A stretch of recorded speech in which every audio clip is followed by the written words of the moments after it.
At dinner my sister mocked, "You couldn't even afford a dress like mine." And everyone snickered. I calmly replied, "Good thing I bought the restaurant you're eating in," and left. The next morning, she was begging for a job behind my back.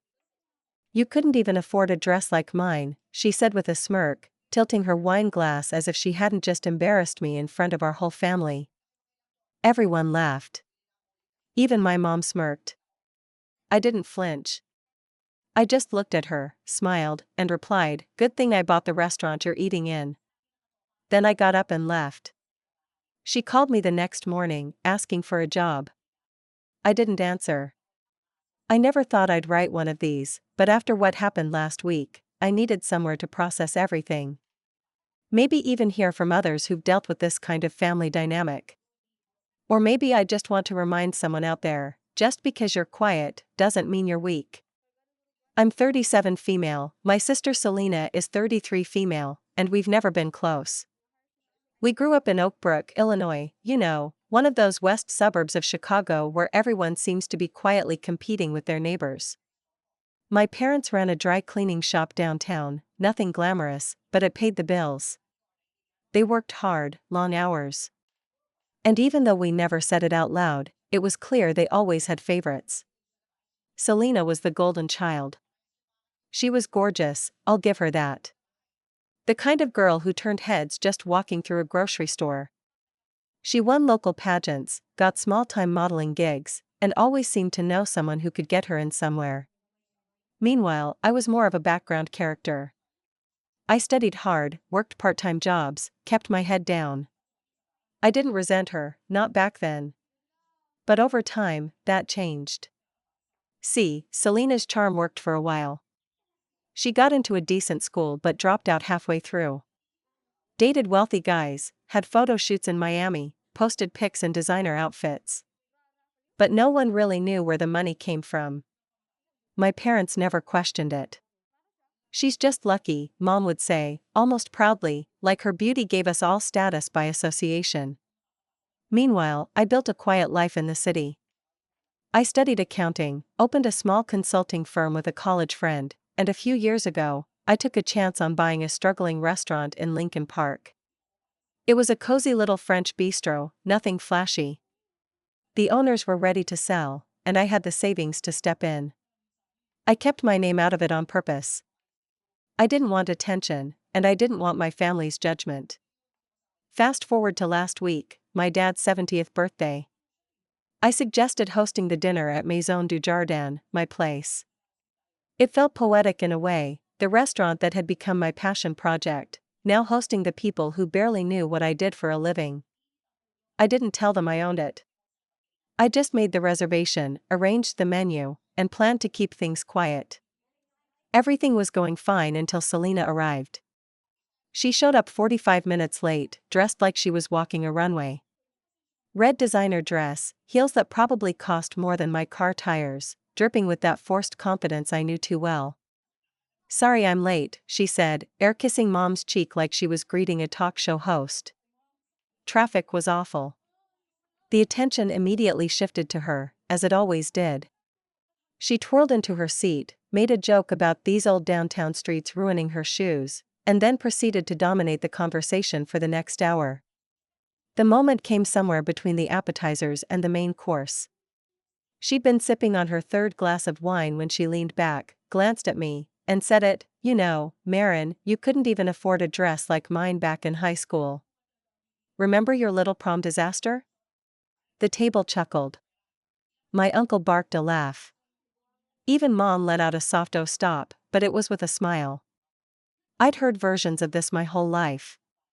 I'd grown used to it, her jabs, the comparisons, the need to remind everyone how far above me she was. But something about hearing it in my restaurant, on the night I had organized to honor our father, just snapped something in me. I set down my fork. "I'm glad you like your dress," I said, calm and quiet. "Good thing I bought the restaurant you're eating in." You could have heard a pin drop. I stood up, kissed my dad on the cheek, whispered "Happy birthday," and walked out. No one followed me. Not even Mom. The texts started coming in around 10 p.m. First from Mom, "Why didn't you say anything about the restaurant?" Then from Selena, "Just wait, what?" I didn't reply. The next morning, my receptionist buzzed in. There's someone here asking for you. Says she's your sister." I sighed. "Tell her I'm busy." "She brought your mom." Of course she did.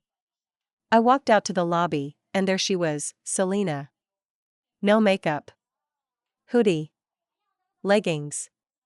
Hair in a messy bun. She didn't look like herself, and honestly, I barely recognized her without the performance. "I messed up," she said before I could even speak. She didn't cry. She didn't ask for sympathy. She just deflated. "I didn't know it was your place," she said. "I didn't know you were doing all this." My mom chimed in with some vague defense, something about "we're all proud of you," but I ignored it. Then came the part one didn't expect. "I need a job," Selena said. "Anything. Please." It was like the universe flipped the table. I told her I'd think about it. I needed time. Because part of me still remembered all the times she'd made me feel invisible. But I also saw how hard it was for her to ask. And that maybe, just maybe, life had finally forced her to look in the mirror. I didn't rush the decision. I gave it a few days. Not because I was playing games, but because I genuinely wasn't sure how I felt. The truth is, I didn't trust her. Selena had always landed on her feet, sometimes through charm, sometimes through luck, but mostly through other people stepping in to catch her. I didn't want to become another one of those people. I also didn't want to hire her out of pity. I had staff who worked hard, showed up on time, and respected the restaurant. If I brought her in and she brought drama or entitlement through the door, it would unravel the quiet little ecosystem I'd worked so hard to build. But another part of me, the part that still remembered the little girl who used to sing to herself in the mirror with a hairbrush mic, that part softened. I remembered how she used to make everyone laugh at the dinner table, how she'd do impressions of teachers and TV hosts, and how my dad used to say she could have been on SNL if she wanted. I remembered her wrapping presents for me every birthday, always putting glittery bows on them because "you deserve a little sparkle, March." So I called her. Told her she could start on Sunday, hostess shifts only. She'd be shadowing another employee for the first 2 weeks. If she showed up late, she was out. If she complained, she was out. I told her I wouldn't pull any strings, and she said, "Okay. I'll be there." And she was. To her credit, Selena didn't make a scene on her first shift. She wore a plain black blouse and slacks, hair in a ponytail, and barely a speck of makeup. She greeted guests, fumbled the seating chart a bit, and once accidentally double-booked a two-top, but she apologized quickly and sincerely. She didn't act like she was above it. That alone surprised me. The other staff, who had no idea she was my sister at first, took to her cautiously. A few of them had looked her up online and found her old modeling photos and a video from a reality dating show she'd been on for exactly 3 episodes. One of the line cooks teased her about it in the break room. I braced myself for drama, but she laughed it off. She dumped me after the first rose ceremony, she shrugged, sipping her LaCroix. Good thing. He had veneers the size of chiclets. The crew warmed up after that. A week turned into 2. 2 into a month. And slowly, I watched her change. It wasn't dramatic, no tears, no "I've seen the light" speeches. But little things started shifting. She stopped checking her phone constantly. She asked questions, like how our reservation system worked, how the tipping breakdown was calculated, what wines paired best with seafood. She helped fold napkins during downtime. She learned how to polish glasses the right way. She even started taking out the trash when the dishwasher was swamped. I didn't say anything at first, but I noticed. Mom would pop in occasionally to visit, always pretending she just happened to be in the neighborhood. She'd bring some pastries or ask loudly if Selena was adjusting okay. But there was a different energy in her now, too. Less smug, more careful. One afternoon, I overheard her say to Selena, "I'm proud of you." And Selena didn't roll her eyes or snap back. She just nodded, quietly.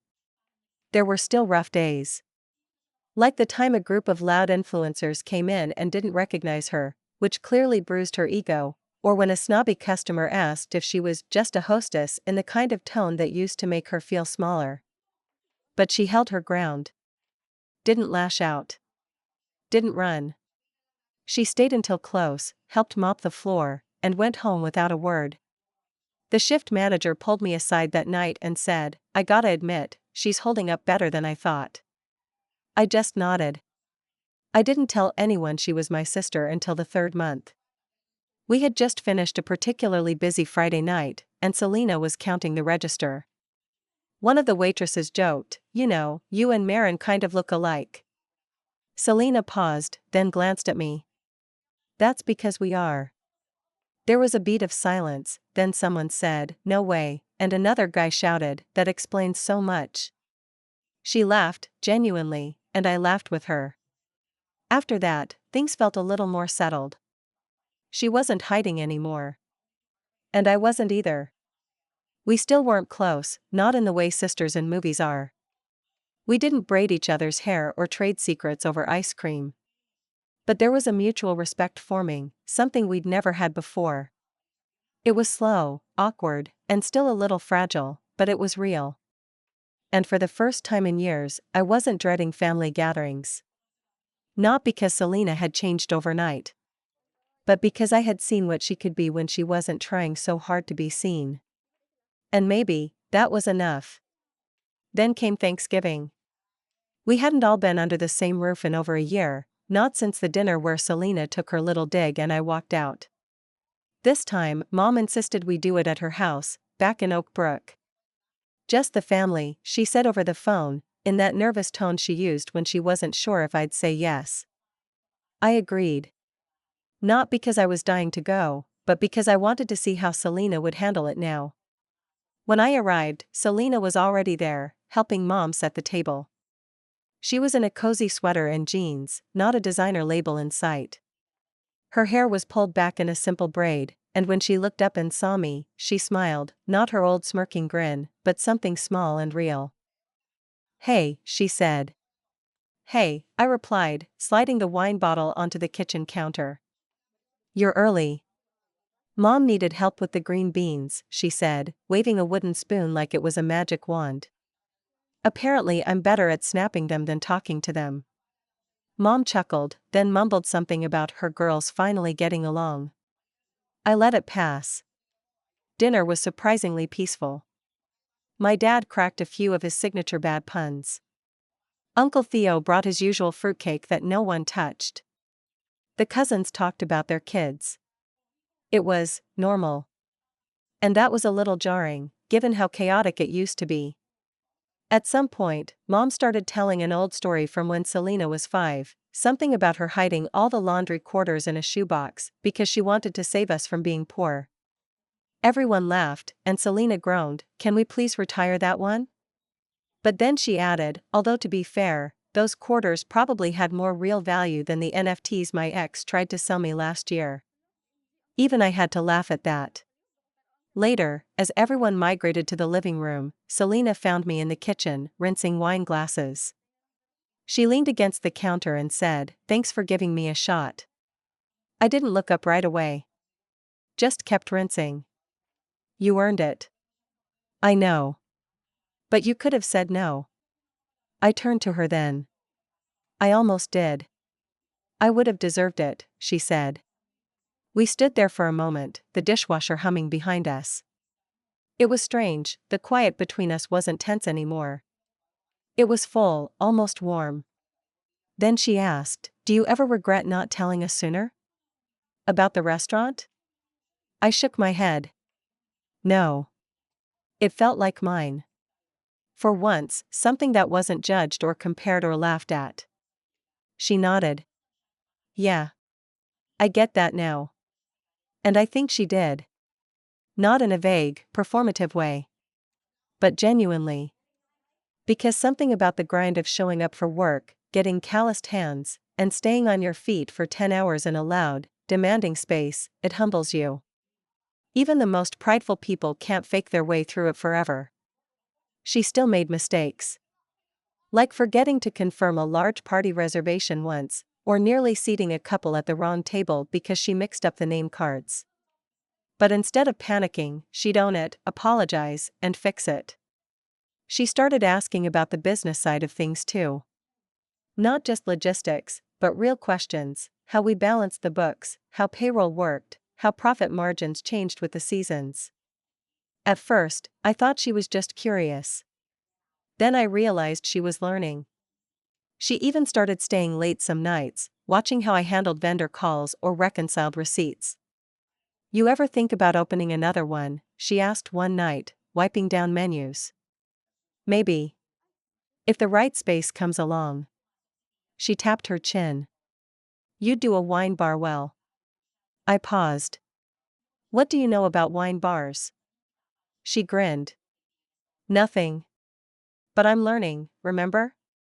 The thing is, I never thought I'd work with my sister. I never thought I could. We were from two different planets.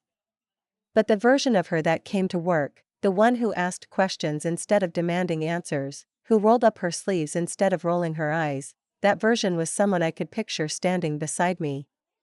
Not as a liability, but as a partner. We weren't there yet.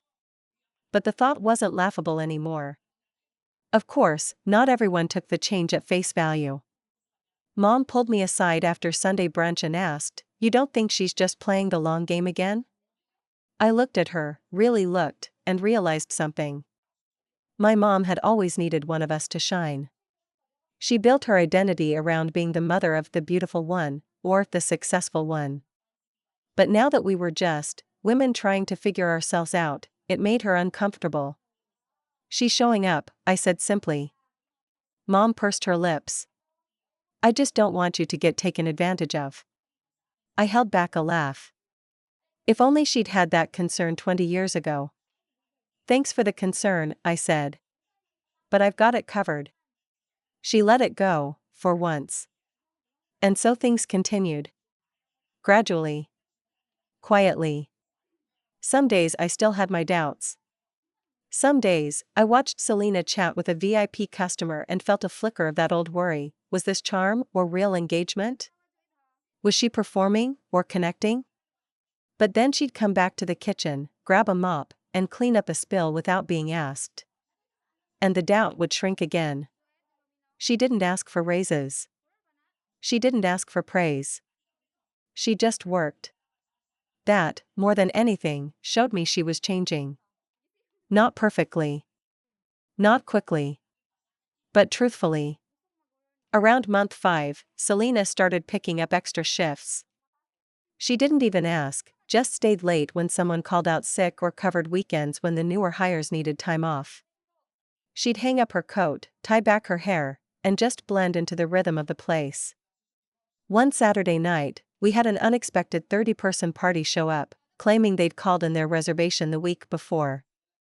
They hadn't. The server scheduled for that wing froze, the kitchen was already backed up, and the floor manager looked ready to combust. Without missing a beat, Selena stepped in. She grabbed an apron, rearranged the seating chart, personally walked the group to their tables, and managed to get drink orders in within 10 minutes. She didn't panic.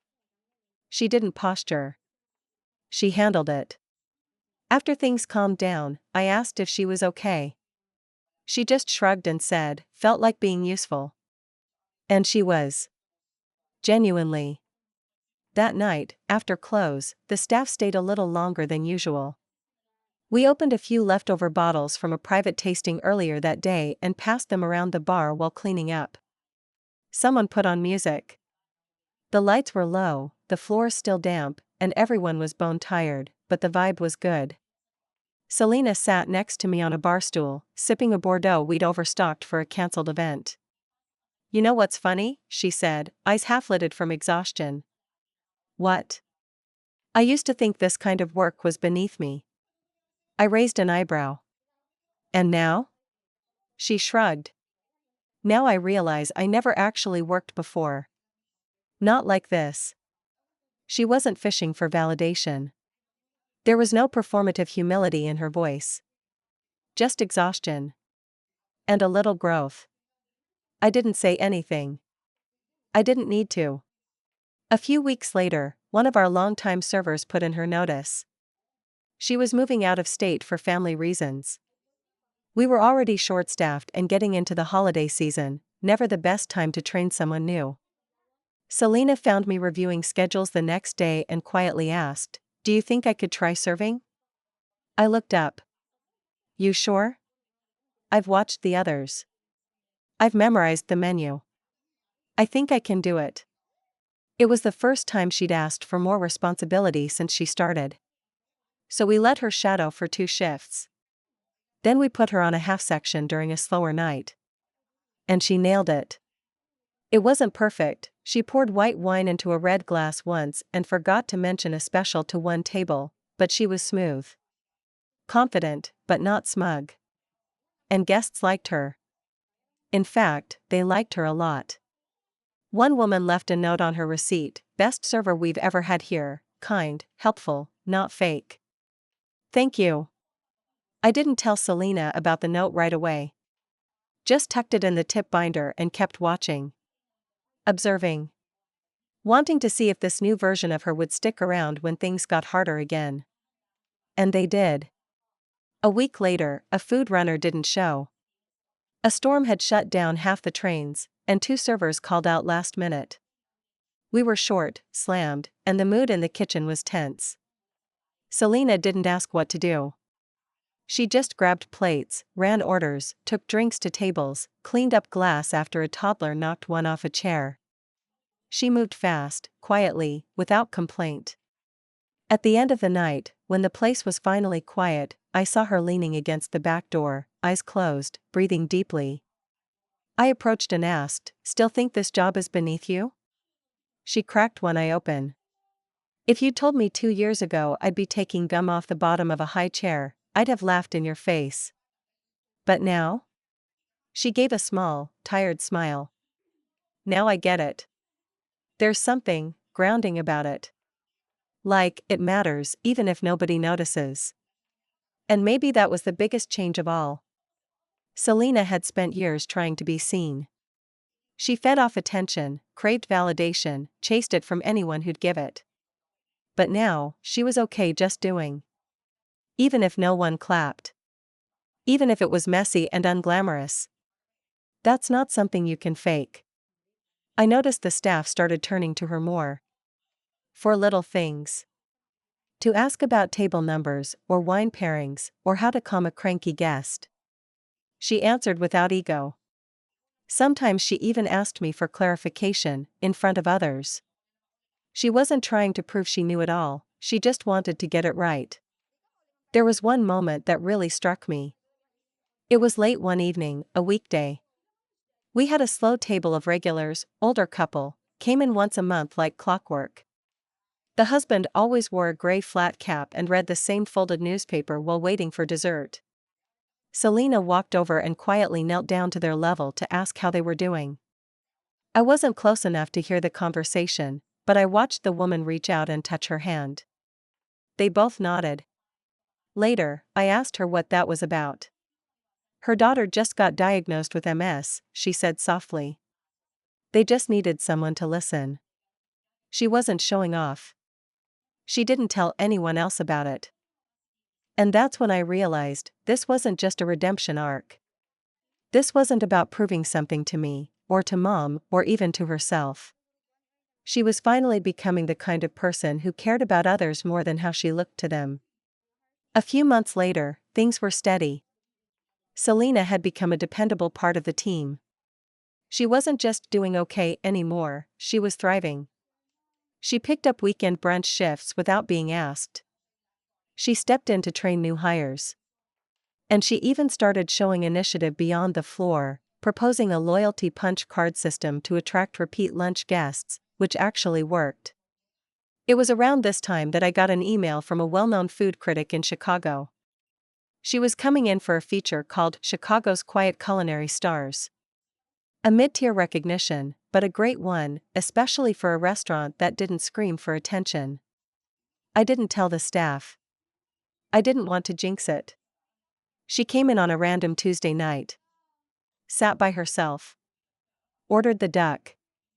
Asked for wine pairings. Selena didn't know who she was. But I watched her from the back. She treated that critic with the same attentiveness and warmth she gave to the elderly couple or the first date 20-somethings fumbling through the menu. She recommended a lesser-known French wine, offered to split the dessert so the guest could sample without guilt, and joked that every good night ends with a little sugar. The critic left a $40 tip on a $70 bill and simply wrote impressive hospitality. Thank you, C.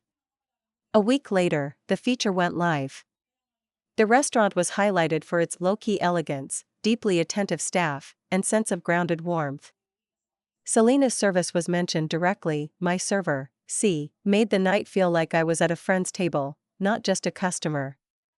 When I showed her the article, she stared at it, blinking, her mouth open just slightly. Then, for the first time in a long time, she cried. Not dramatic tears. Quiet ones. Just her and me in the office, the article pulled up on the screen, and her covering her face for a few seconds before laughing, holy sh*t.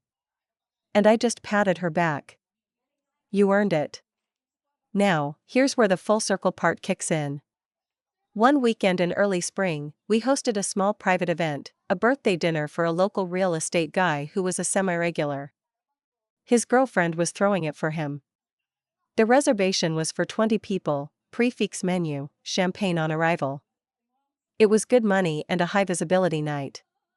When the guests arrived, I was near the host stand reviewing the flow. I didn't notice her at first. Not until I heard her laugh, sharp, familiar, slightly forced.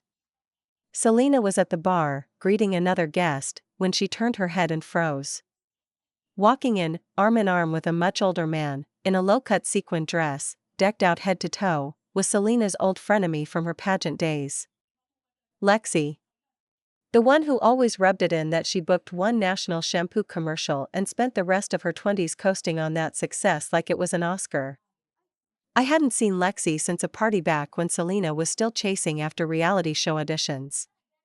Back then, Selena had wanted so badly to be her.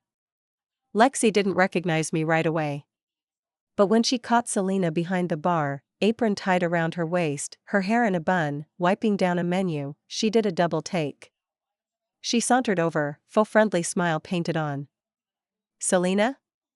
Is that you? Selena turned around calmly. Lexi. Lexi blinked. Wow. I didn't expect to see you here. Thought you were still in LA. Or, what was it? Miami? I moved back a while ago. Oh, Lexi said, glancing around. So, hostessing now? There was that edge again. The condescension Selena used to absorb like a sponge. I stood off to the side, watching. Waiting to see how she'd respond. Selena didn't flinch. I help run the place, she said evenly. And I actually love it. Lexi gave a little shrug and leaned in. Well, at least you're still in the scene. Kinda. She turned to walk away, already dismissing the conversation, but not before she asked, over her shoulder, Hey, who owns this place? It's cute. I stepped forward. That'd be me. Lexi's head snapped around. She looked me up and down. You're. I'm Marin. Selena's sister. There was a pause. One of those delicious, heavy silences where the air feels like it's shifted. Lexi's expression did a quick three-point turn, surprise, then confusion, then something close to panic. Oh, wow, she said. Small world. Very, I replied, smiling. And don't worry. The champagne's on the house. It's your boyfriend's birthday, right? She looked ready to say something, but then just nodded stiffly. Thanks. The rest of the night, she avoided the bar. Selena, to her credit, never said a word about it to me. She just kept doing her job, helping serve entrees, managing the checklists, making sure the timing was smooth. But I saw the way her shoulders relaxed as the night went on. Like she'd finally closed a chapter. Later, while we were stacking chairs and turning out lights, I handed her a glass of leftover sparkling wine. To running the place. She clinked her glass against mine. To owning your sh*t. I grinned. You've come a long way. She looked around the restaurant, the dimmed lights, the stacked plates, the scent of garlic and lemon still hanging in the air. So have you, she said. I paused, then asked something I'd never dared before. Do you think you'd ever want to manage this place officially? Selena blinked. You're serious? I've been thinking about expanding, I said, watching her reaction. Maybe that wine bar you mentioned. She looked down at her hands for a second, thinking. Then nodded. I'd like that. And just like that, something that started as a subtle act of revenge, me walking out of that dinner with the final word, had turned into something else. Something better. A second chance. Not just for her. But for both of us.